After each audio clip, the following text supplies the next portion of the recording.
Bonjour, je suis Volange, je suis votre guide holistique. Ma mission, vous aider à vous libérer de votre passé vers une vie plus épanouie. Je vous aide à révéler votre potentiel infini grâce à des outils simples et au quotidien, en développement personnel et autour d'une approche holistique. Apprenons ensemble à révéler votre authenticité, libérer votre parole et créer votre liberté. Offrez-vous cette possibilité de découvrir ce qui se cache à l'intérieur de vous. Offrez-vous cette possibilité de créer la vie dont vous avez toujours rêvé.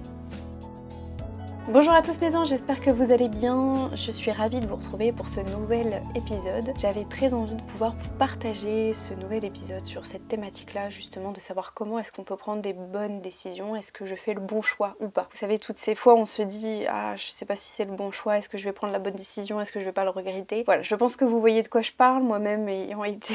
je suis aussi passée par là, donc je sais de quoi je parle et que parfois je me suis dit « Oh là, est-ce que je prends la bonne décision, est-ce que je vais pas le regretter, est-ce que je fais le bon choix, etc. » Je me suis posé ces questions-là et puis en fait j'ai compris des choses par rapport à tout ça, j'ai fait un travail sur moi, bref, et que j'avais très envie de pouvoir vous partager toutes ces clés en fait qui m'ont aidée. Donc je vais vous partager tout ça. Si je fais une toute petite parenthèse, si vous avez d'ores et déjà envie de pouvoir en parler avec moi, si vous ressentez l'envie ou le besoin de parler de vous, de votre situation actuelle, d'une problématique actuelle, de faire un point sur votre situation, et bien sachez que cela est possible et que c'est entièrement gratuit. Vous pouvez réserver un créneau avec moi pour pouvoir en parler de vive voix, vous pouvez en parler avec moi pour qu'on puisse trouver des solutions ensemble et puis qu'on puisse justement avancer, vous aider, que je puisse vous aider à trouver des solutions et des clés. Vous avez le lien dans la description de ce podcast là, donc n'hésitez pas. Pour en revenir en tout cas à notre sujet du jour, justement, posons-nous la question de savoir si c'est une bonne ou pas, une bonne décision ou pas de prendre rendez-vous avec moi. Voilà, par exemple.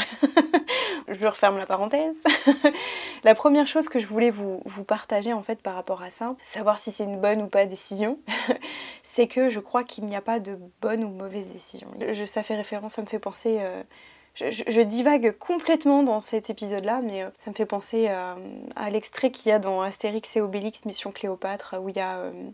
Ah mince, j'ai oublié son nom, il y a un monologue culte qui est « Je crois qu'il n'y a pas de bonne ou mauvaise situation ». Bref, je m'écarte un peu, mais vous voyez de quoi je parle. Bref, si vous ne savez pas de quoi je parle, allez voir cet extrait, il est trop drôle, franchement. Bref, je referme encore une fois la parenthèse. Donc tout ça pour vous dire que je crois qu'il y a... Enfin, je suis vraiment convaincue qu'il n'y a pas de bonne ou mauvaise ou mauvais choix ou mauvaise décision. Il n'y a pas de soit c'est bien ou c'est pas bien, soit c'est chanceux ou malchanceux. Et en fait j'avais compris ça il y a quelques mois de ça avec une histoire en fait que je vais vous raconter. Peut-être que vous en avez déjà entendu parler, c'est l'histoire d'un vieux paysan qui vit seul avec son fils et qui, sa seule richesse en fait c'est un cheval, un magnifique cheval qui est blanc, un cheval blanc extraordinaire qui attise la jalousie des plus riches du pays, voilà, parce qu'il possède ce cheval là. Et à chaque fois que quelqu'un lui propose fortune pour cet animal, ce vieil homme en fait dit non, en fait pour moi c'est un ami, je ne veux pas le vendre ce cheval là, c'est plus qu'un animal, donc non, je ne veux pas le vendre. Et puis un jour le cheval disparaît et les voisins qui se sont rassemblés dans l'étable, ils donnent vraiment leur opinion en disant bah voilà, tu t'es fait voler ta bête, pourquoi est-ce que tu l'as pas vendu, oh là là là là, quel malheur, quelle malchance. Et le paysan, ce vieil homme dit non mais chance ou malchance, en fait, qui sait? Et puis les gens se moquent en fait de ce vieil homme-là, en fait, qui considère comme s'il avait un simple esprit. Quelques jours plus tard, le cheval blanc revient. Il n'était pas du tout volé, en fait, il s'était juste échappé et il est revenu avec une douzaine de chevaux sauvages de son périple, on va dire ça comme ça. Et du coup, les villageois, tout le monde s'attroupe et tout, et disant oh, ah ouais, t'as raison, c'est pas du tout un malheur, mais c'est plus une bénédiction. Oh là là, quelle chance que tu as. Et le paysan répond comment savoir si c'est une chance ou malchance? Chance ou malchance, qui sait? Et puis, quelques jours plus tard, il y a le fils du coup du paysan qui tente de dresser les chevaux sauvages que le jeune cheval blanc a récupéré. Et puis, il y a l'un d'entre eux qui se jette sur ce jeune garçon et qui le piétine vraiment de toutes ses forces et qui du coup se retrouve avec une jambe en moins, qui ne peut plus du tout utiliser ses jambes. Et du coup, tout le village dit « Oh là là, mais quel malheur, ton fils ne pourra plus jamais marcher, mais oh là là, quelle malchance, quelle malchance !» Et le paysan dit « Mais quelle chance ou malchance, qui sait ?» Quelques temps plus tard encore, la guerre éclate, et puis tous les jeunes gens en fait, du village sont appelés pour former l'armée, sauf les invalides. Donc le jeune fils du paysan ne peut pas aller à la guerre puisqu'il est infirme et qu'il ne peut pas marcher, donc il ne peut pas aller à la guerre. Et là, tous les hommes du village disent au vieil homme « Oh là là, quelle chance, ton fils peut être avec toi, il peut pas marcher, donc il est avec toi, tandis que nos autres fils vont se faire tuer, etc. Et donc le paysan dit, chance ou malchance, qui sait. Et en fait, de cette histoire-là, on comprend que d'origine, en fait, on peut penser que c'est une situation ou un choix, eh bien c'est malchanceux et qu'au final ça peut découler à quelque chose de positif ou au contraire, enfin voilà. Donc en fait cette histoire-là je la trouve vraiment très cool, très symbolique en fait à comprendre. Pourquoi? Parce que on prend les bonnes décisions au moment où on les prend et qu'il n'y a pas de bon choix ou de mauvais choix. Puisqu'on ne sait pas si ce choix-là en fait peut peut-être nous découler à un autre choix ou une autre chose, quelque chose d'encore plus grand, d'encore plus beau. On ne sait pas en fait. Le choix qu'on fait aujourd'hui peut nous amener à 1000 trucs en fait après, à différentes choses après en fait. Donc les choix qu'on fait, les décisions qu'on prend au moment où on les prend, c'est que c'est le bon moment, c'est au bon moment, ça se présente au bon moment. Il n'y a pas de bon choix ou de mauvais choix puisque peut-être que ça va nous apporter tellement plus après en fait et on ne sait pas. Je crois surtout que nos choix et les décisions qu'on prend sont en réalité des expériences. Pourquoi ce sont des expériences? Parce que plutôt que de se concentrer sur les éventuels résultats de la situation, de la décision, du choix, c'est plutôt de se concentrer sur le cheminement, en fait, le parcours, l'expérience, qu'est-ce que ça va m'apporter en fait. Et si effectivement je me rends compte que, ah mince, c'était peut-être pas un bon choix ou une mauvaise décision, peut-être qu'à la fin, etc., oui, là je vais pouvoir me rendre compte et en retenir l'expérience que ça m'a permis d'acquérir au moment où je l'ai vécu. Qu'est-ce que j'ai envie de retenir, qu'est-ce que j'ai envie de garder, qu'est-ce que ça m'a permis de comprendre, d'apprendre, etc. Mais plutôt que, voilà, je pense vraiment qu'il faut se détacher du résultat, j'allais dire de se concentrer davantage sur le cheminement, sur le chemin qui est là, sur le choix qu'on est en train de faire, sur ce choix-là, se détacher du résultat et que si, eh bien, dans l'avenir, je me rends compte qu'effectivement, c'était peut-être pas une bonne décision, un bon choix, de toute façon, je vais garder des expériences.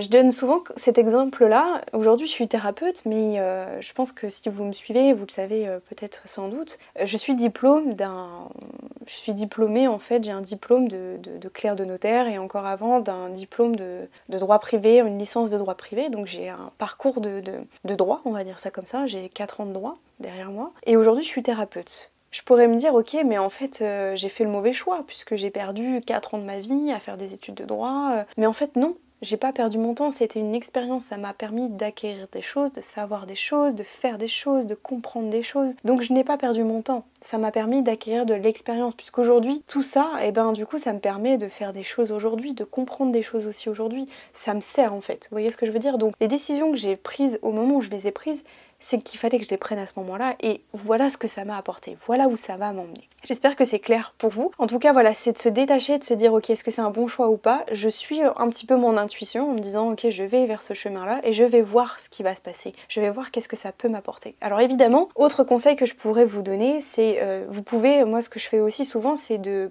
peser le pour et le contre, les avantages et les inconvénients. Je peux peser le pour et le contre, les avantages et les inconvénients, comme ça, eh bien ça me permet de voir quel est par exemple si j'hésite entre deux choix, eh bien ça me permet de savoir vers quel choix est-ce que j'ai envie d'aller.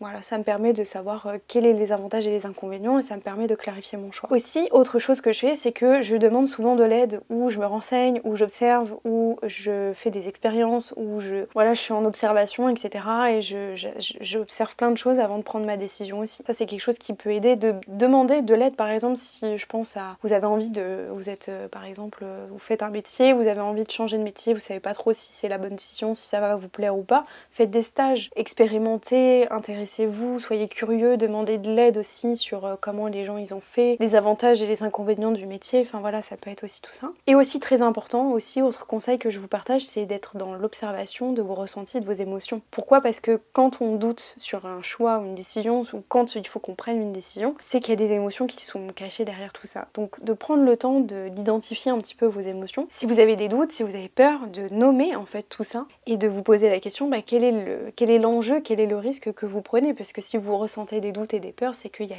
quelque part un enjeu. Donc de vous poser un petit peu toutes ces questions-là sur vos émotions en fait. Voilà, l'impact émotionnel est toujours très très présent. Voilà. J'espère que ça vous aura été utile ce podcast-là. J'espère que c'est un peu plus clair sur la prise de décision, que ça pourra vous permettre de relativiser. En tout cas, moi je sais que cette histoire-là du vieil homme paysan avec son fils et son cheval, ça permet vraiment de relativiser, qu'on se dit en fait c'est pas forcément un mauvais choix ou un bon choix que je fais, c'est un choix que je fais à ce moment-là et que je vais voir qu'est-ce que ça peut m'apporter et qu'est-ce que ça va m'apporter. Donc voilà, j'espère que ça pourra vous aider sur la prise de décision. N'hésitez pas à me faire part de vos retours dans les commentaires sur Instagram. N'hésitez pas aussi à le noter ou à laisser un commentaire sur Apple Podcast ou sur YouTube. À laisser les 5 étoiles, ça pourra faire que grandir le podcast. D'ailleurs, on a passé la barre des 14 000 écoutes, donc merci beaucoup.